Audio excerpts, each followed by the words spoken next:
Kita berdoa. Kami tinggal di dalam kasih-Mu.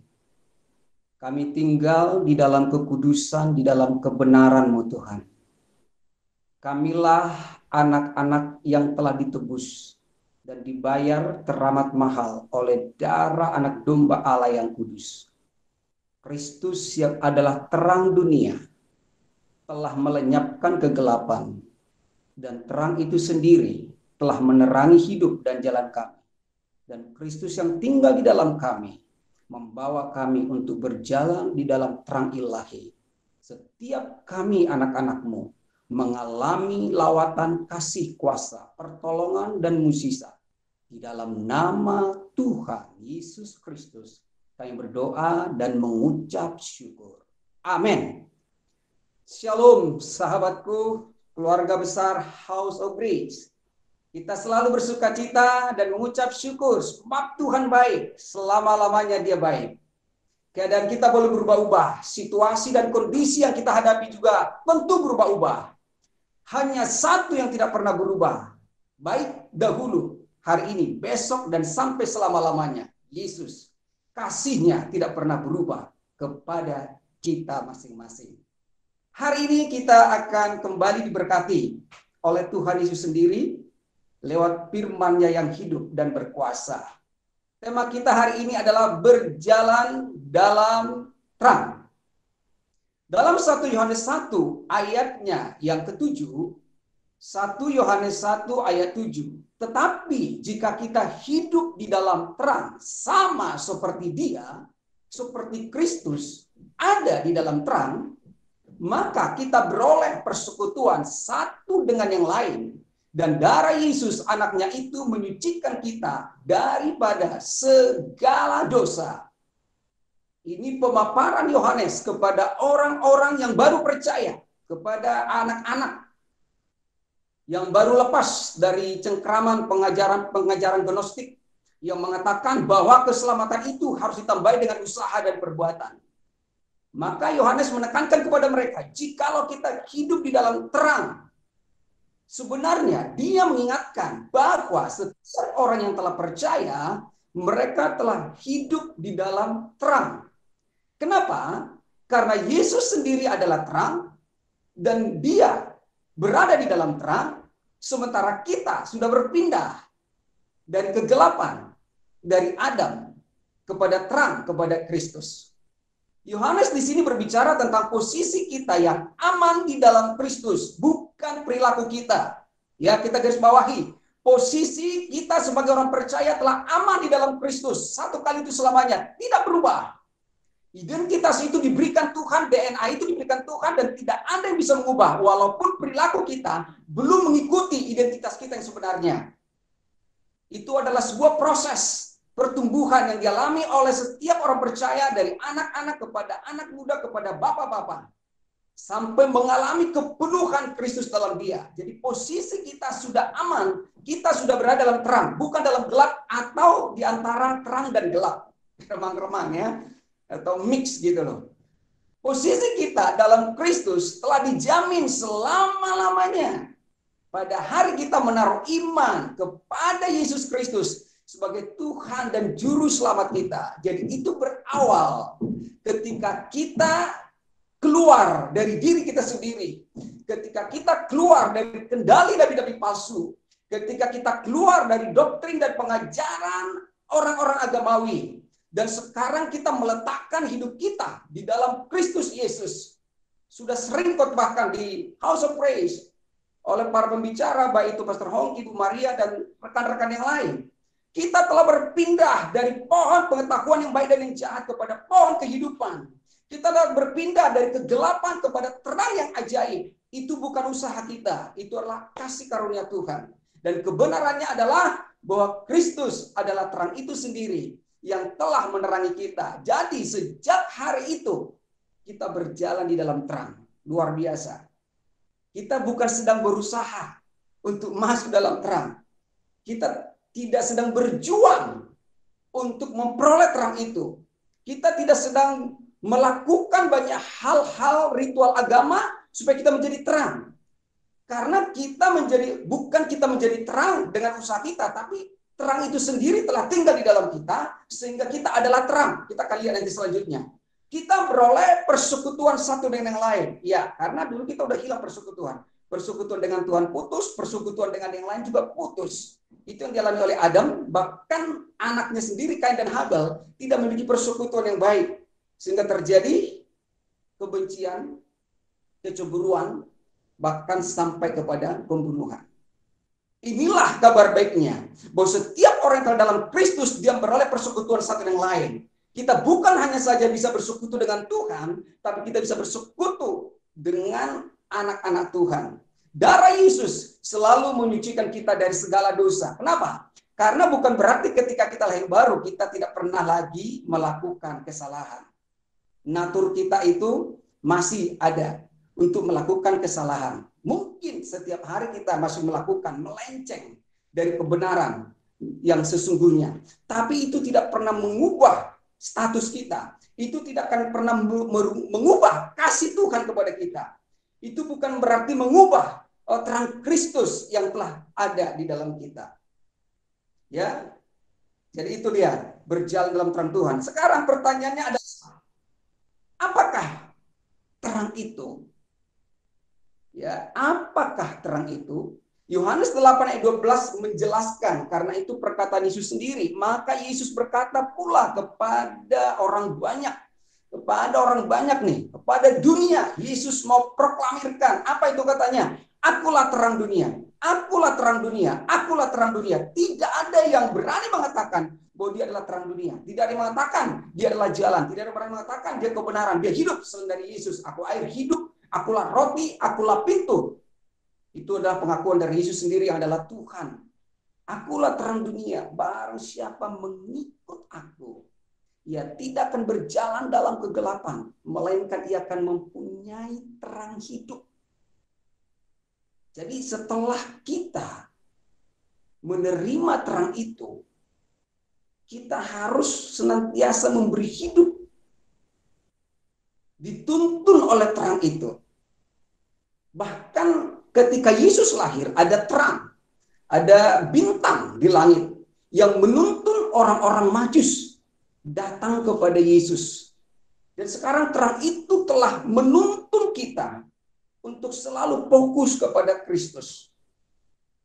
Keinginan Tuhan adalah supaya kita selalu mengikut terang itu, berjalan di dalam terang itu, dan hidup di dalam terang itu.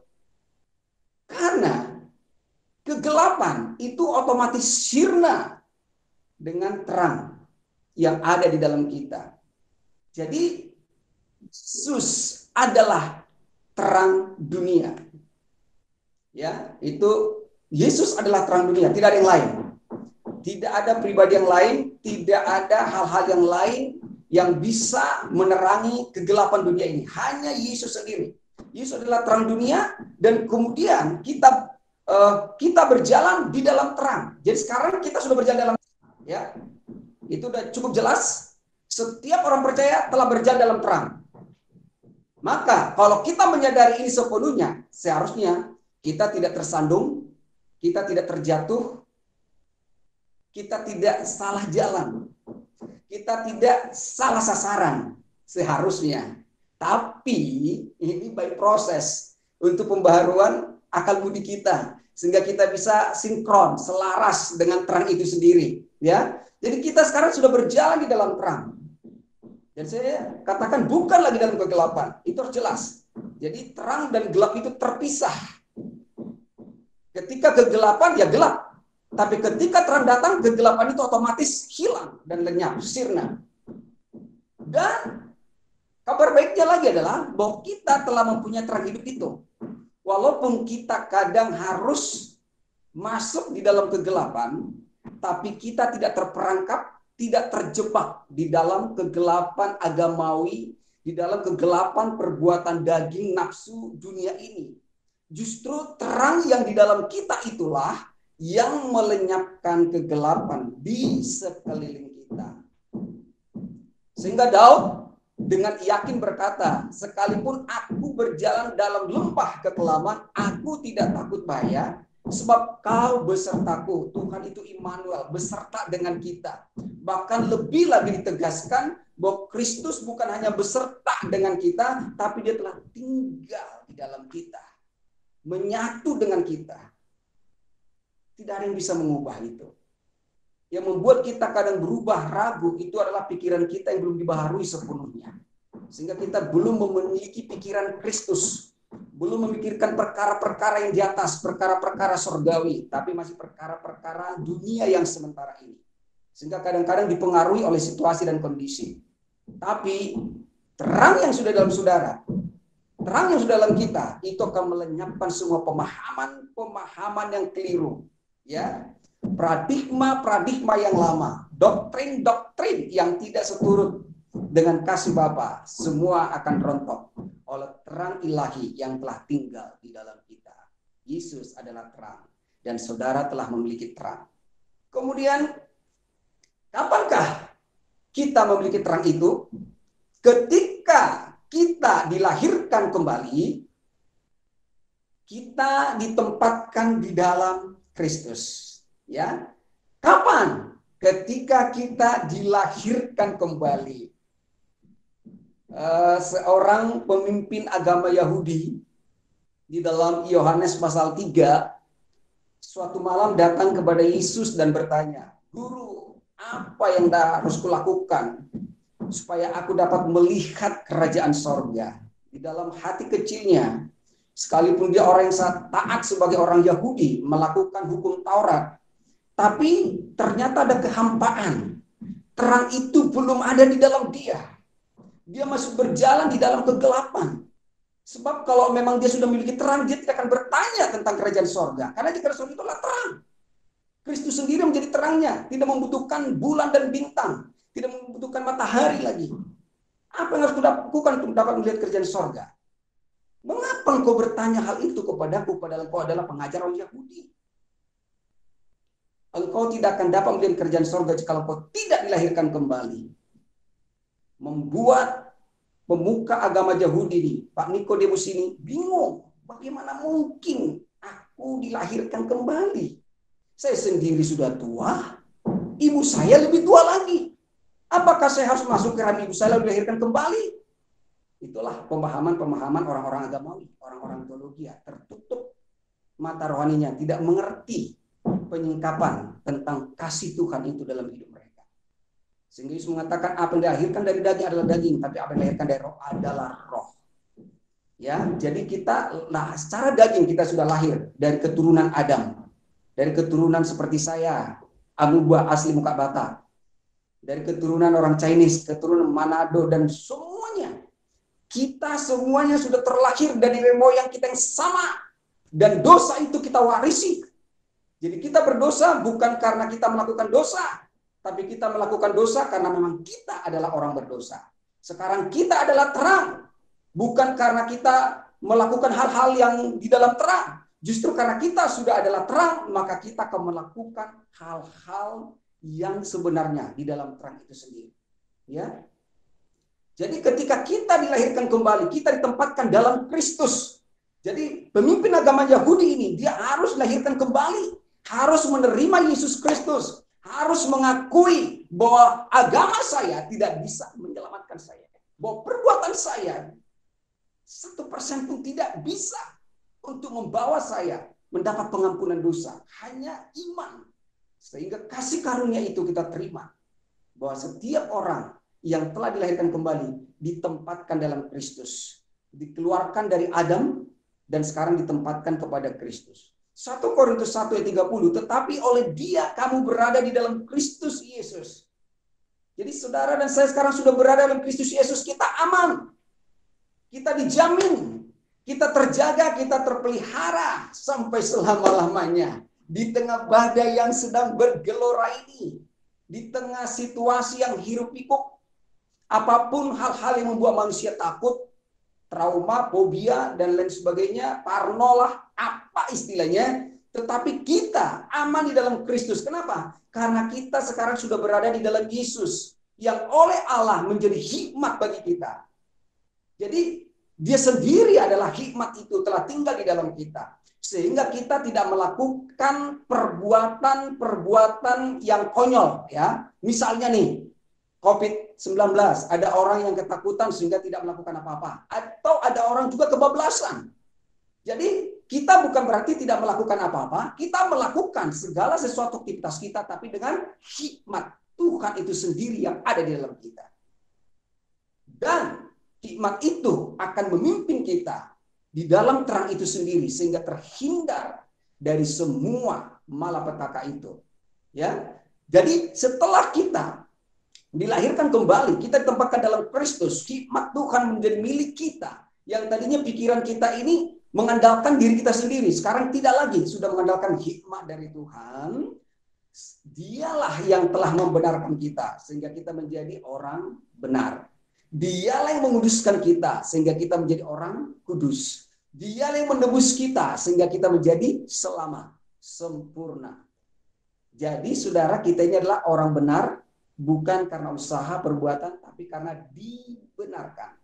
Kita ini adalah orang kudus bukan karena tidak melakukan kesalahan dan pelanggaran, tapi karena kita telah dikuduskan.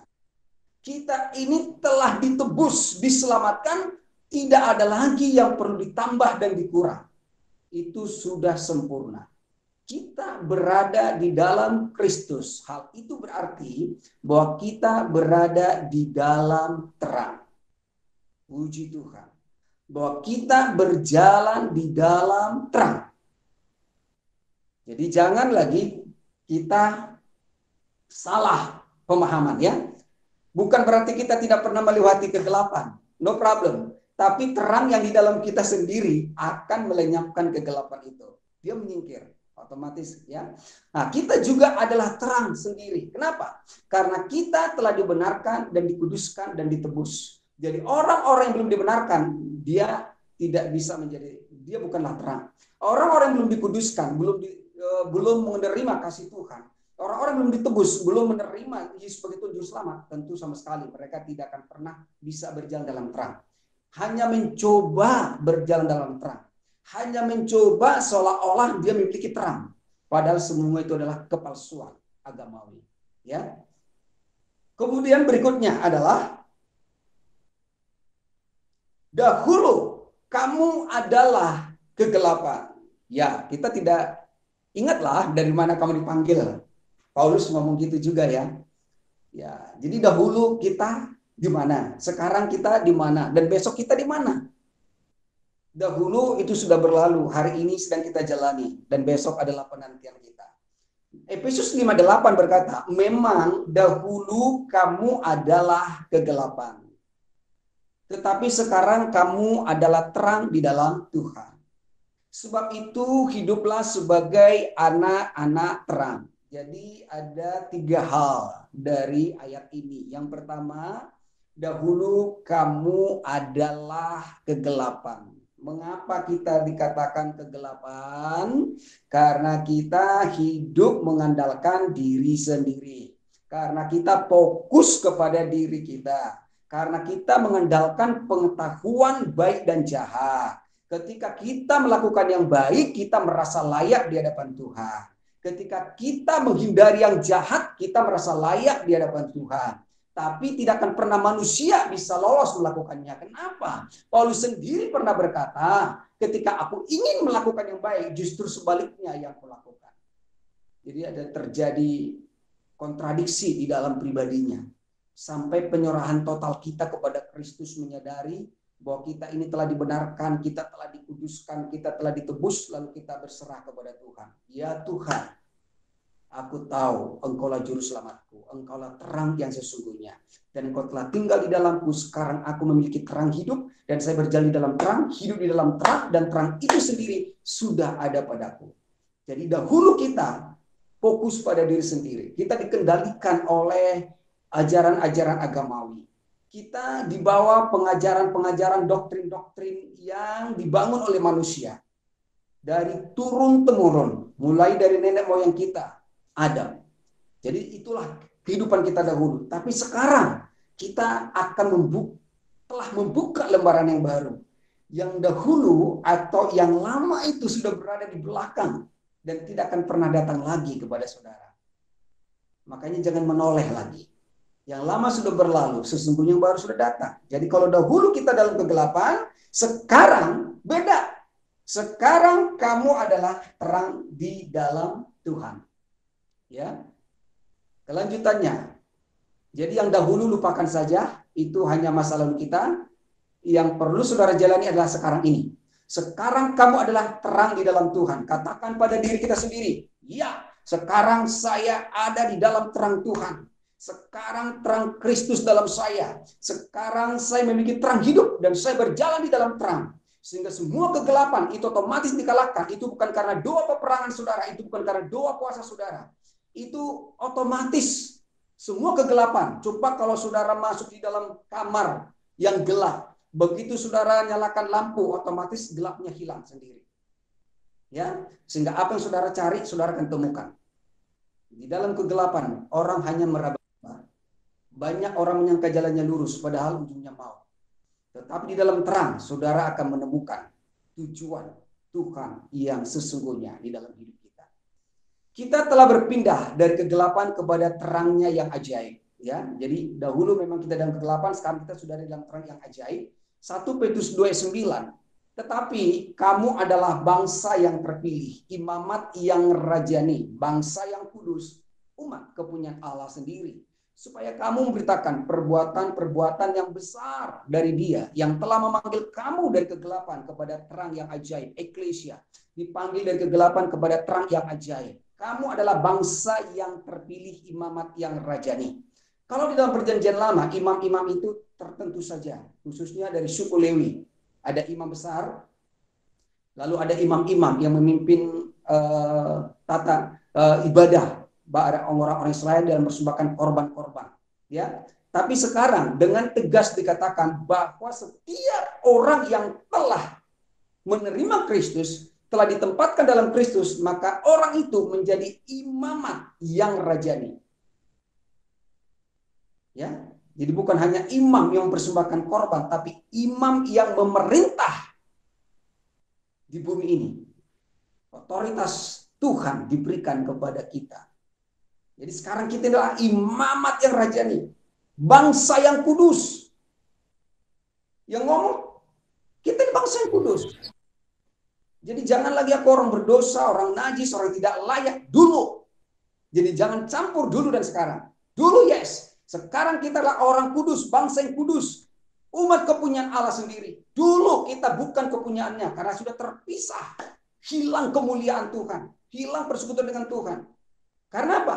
Karena dari Adam. Nah sekarang karena Kristus sudah datang untuk menebus kita, untuk menggantikan kegagalan Adam, maka sekarang kita adalah kepunyaan Allah sendiri. Kepunyaan Allah sendiri, bukan kepunyaan siapa-siapa lagi. Kepunyaan Allah sendiri. Dia sendiri pemiliknya kita. Supaya kamu memberitakan perbuatan-perbuatan yang besar dari Dia. Maka tugas saya sekarang, saudara juga adalah memberitakan perbuatan-perbuatan yang besar. Apakah perbuatan-perbuatan yang besar dari Tuhan? Mungkin orang mendefinisikan kesembuhan, kebangkitan dari orang mati, hidup berkelimpahan, kesuksesan. Tapi dengan pertolongan Tuhan, hikmat Tuhan, bahwa di House of Grace telah disingkapkan. Apakah perbuatan Tuhan yang besar itu? Bahwa Tuhan mengasihi kita, mengasihi semua manusia, baik yang sudah percaya maupun yang belum percaya. Perbuatan Tuhan yang besar itu telah diwujud nyatakan di dalam kasih-Nya melalui pengorbanan Kristus. Itulah berita kita. Maka kasih Tuhan, sering sekali katakan baik oleh Pastor Hongki, kuasa Tuhan akan mengikuti kasih Tuhan. Dan kuasa Tuhan itu akan melahirkan mukjizat-mukjizat. Semua itu adalah berasal, bersumber dari kasih Tuhan. Telah dipanggil keluar dari kegelapan. Jadi kita sudah keluar dari Adam. Kita sudah keluar dari pohon pengetahuan yang baik dan yang jahat. Kita sudah keluar dari kendali nabi-nabi palsu. Kita sudah keluar dari pengajaran ahli-ahli Taurat orang Farisi. Kita sudah keluar dari pola hidup dan ritual-ritual ajaran-ajaran agamawi. Dan sekarang kita telah berada di dalam terang. Terang yang ajaib.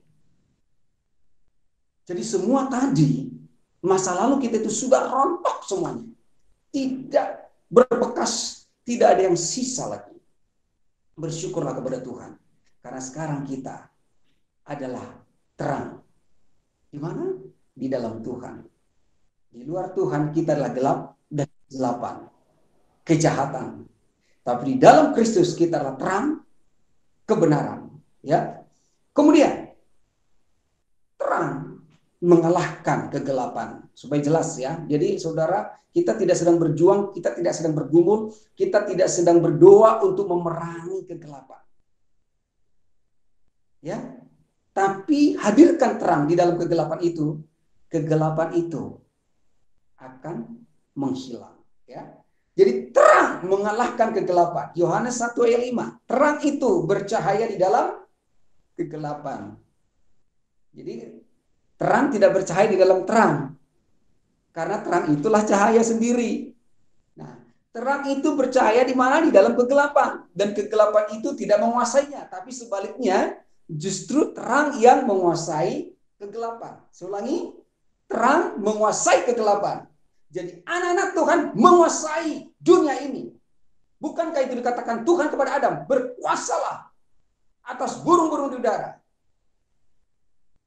atas binatang melata, atas ikan-ikan di laut. Kuasai dan taklukkanlah bumi ini. Jadi bukan kita yang dikuasai, bukan kita yang dikendalikan.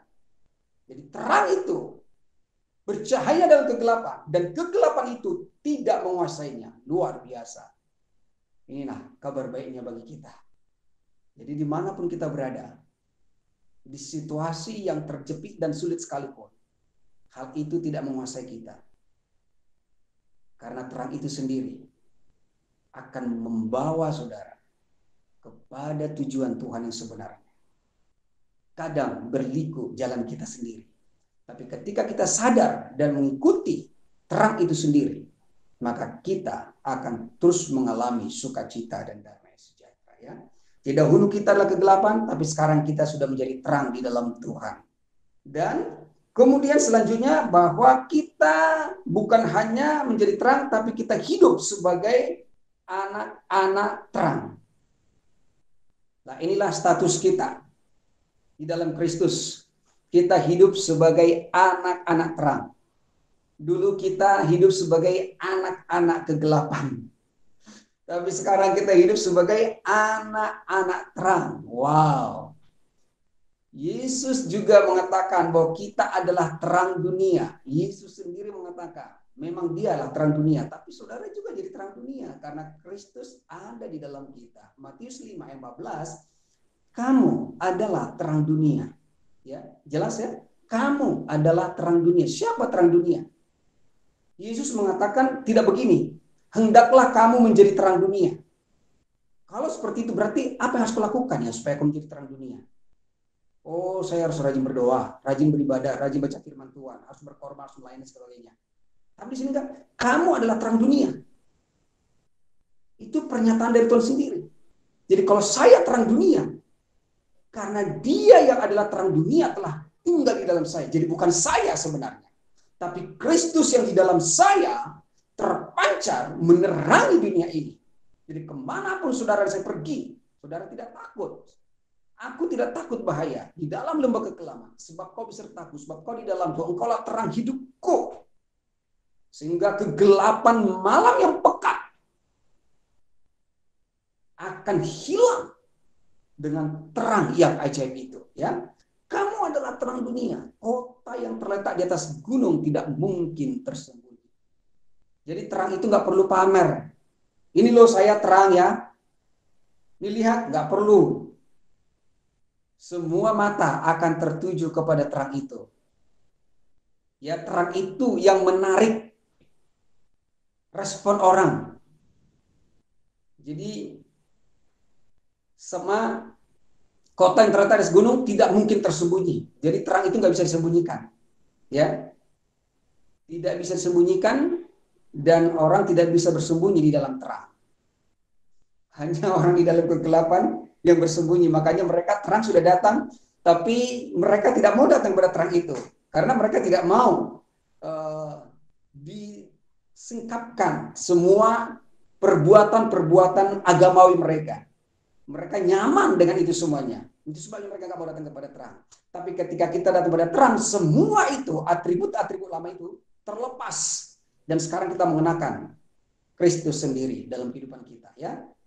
Perbuatan anak-anak terang akan memuliakan Bapa. Jadi ini bukan karena pencapaian prestasi saya, saya bisa berbuat baik, saya adalah anak terang karena saya melakukan A sampai B dan Z.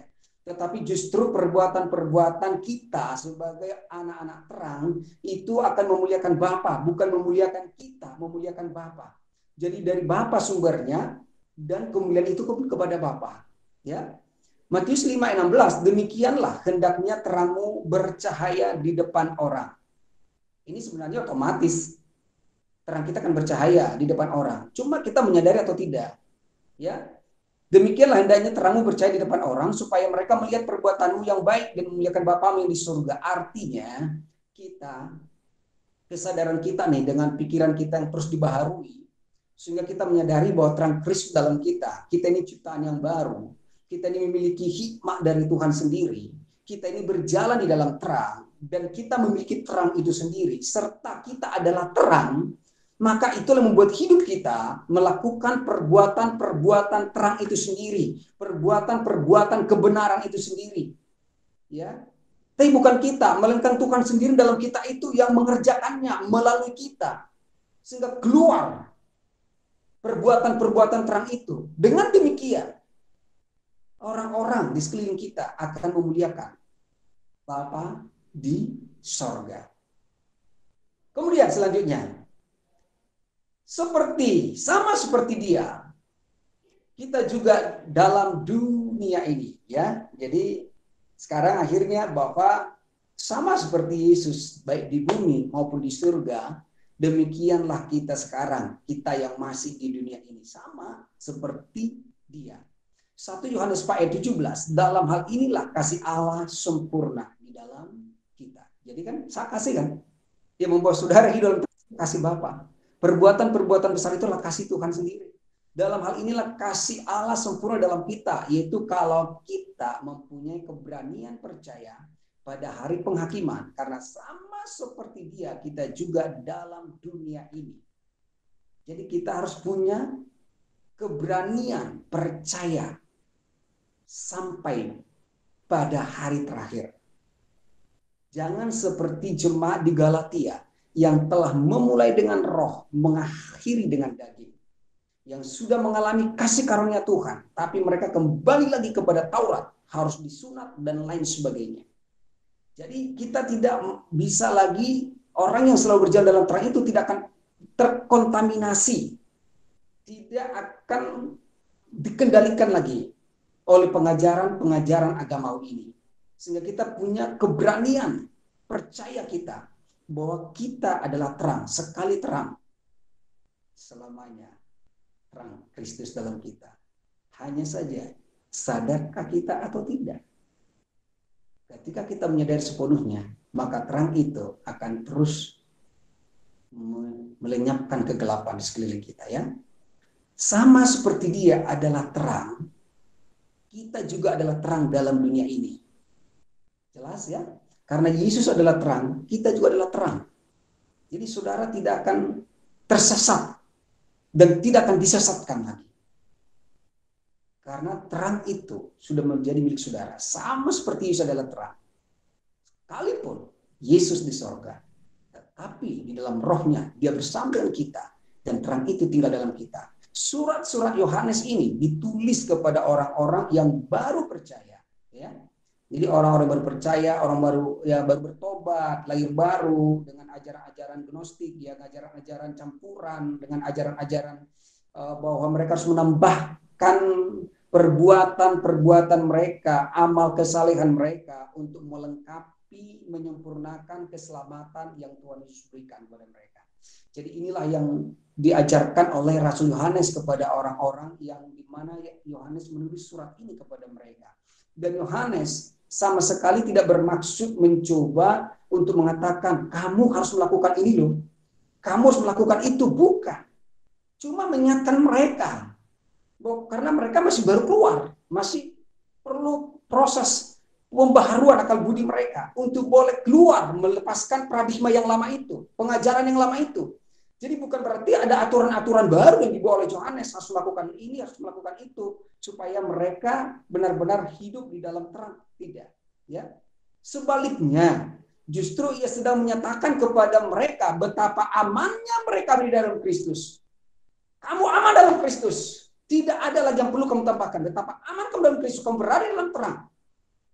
Keselamatanmu sudah dijamin. Tidak ada yang bisa merebutnya lagi. Ya, Yohanes mengatakan itu. Yesus sudah pegang kamu, Bapa pegang kamu. Tidak ada kuasa, tidak ada siapapun yang bisa merebut dari tangan Yesus, dari tangan Bapa. Terakhir kesimpulannya adalah orang-orang yang telah diselamatkan akan berjalan di dalam terang. Ya, kita sudah berjalan dalam terang karena kita sudah memiliki Kristus dan kita ditempatkan dalam Kristus dan kita sudah berpindah dari Adam. Kemudian berjalan dalam terang menuju pada posisi aman orang percaya dalam Kristus dan tidak untuk beberapa hal fisik yang seharusnya mereka lakukan. Ya, jadi itu ditegaskan bahwa ini posisi kita sudah aman dalam Kristus, bahwa kita adalah terang, berjalan dalam terang, bukan perbuatan-perbuatan kita. Perbuatan-perbuatan kita akan mengikuti nanti terang itu sendiri. Kemudian bila kita melihat perilaku kita, kita akan melihat dengan jelas bahwa kita membuat kesalahan setiap hari. Ya, kita tidak selalu berjalan dalam terang dalam tindakan kita. Ya, kita tidak selalu berjalan dalam terang dalam tindakan kita. Tapi itu terjadi kenapa? Karena pikiran kita belum sepenuhnya dibaharui. Itu makanya kita perlu terus bertumbuh di dalam kasih Tuhan itu. Kemudian kita telah berpindah dari kegelapan kepada terang Kristus. Dari fokus pada diri sendiri. Dari kendali nabi-nabi palsu. Dan dari pengajaran, doktrin agamawi. Kita sudah keluar dan berpindah dari situ. Dan akhirnya adalah yang terakhir, kita adalah terang karena Kristus yang adalah terang telah tinggal di dalam kita. Dan perbuatan kita sebagai anak-anak terang akan memuliakan Bapa surgawi. Jadi tidak ada yang kita banggakan. Semua dari Dia, oleh Dia, untuk Dia. Dan bagi Dialah kemuliaan sampai selama-lamanya. Puji Tuhan, sekarang kita berjalan di dalam terang. Kegelapan dikalahkan, sirna dan lenyap. Kita sampai kepada tujuan Tuhan dalam hidup kita. Karena kita berjalan di dalam terang itu sendiri. Tuhan Yesus memberkati, kita berdoa. Terima kasih Bapa Surgawi untuk terang yang ajaib, yaitu Kristus telah datang ke dunia ini untuk melenyapkan kegelapan. Dan Kristus telah tinggal di dalam kami, menyatu dengan kami, sehingga kami memiliki terang hidup dan berjalan di dalam terang itu sendiri. Meski kami terkadang melewati kegelapan, tapi kegelapan itu tidak mempengaruhi kami. Justru terang di dalam kami, yaitu Yesus sendiri, yang telah melenyapkan kegelapan. Sehingga kami sampai kepada tujuan Tuhan dalam hidup kami. Hikmat Tuhan menyertai setiap kami, anak-anak terang-Mu ini Tuhan. Karena anak-anak terang berbeda dengan anak-anak kegelapan. Dan kami adalah orang-orang yang telah dikasihi Tuhan. Memerintah dan berkuasa di bumi ini dengan otoritas surgawi dari Yesus Kristus. Sehingga perbuatan-perbuatan kami sebagai anak-anak terang memuliakan Bapa. Bagimulah hormat, puji, sembah, dan syukur. Kami anak-anak-Mu sehat di dalam Kristus. Kami sukacita, kami damai sejahtera. Kami kuat, kami panjang umur, dan kami bisa melewati setiap tantangan bahkan lembah kekelaman. Karena Engkau telah tinggal di dalam kami. Di dalam nama Yesus Kristus kami berdoa dan mengucap syukur. Amin.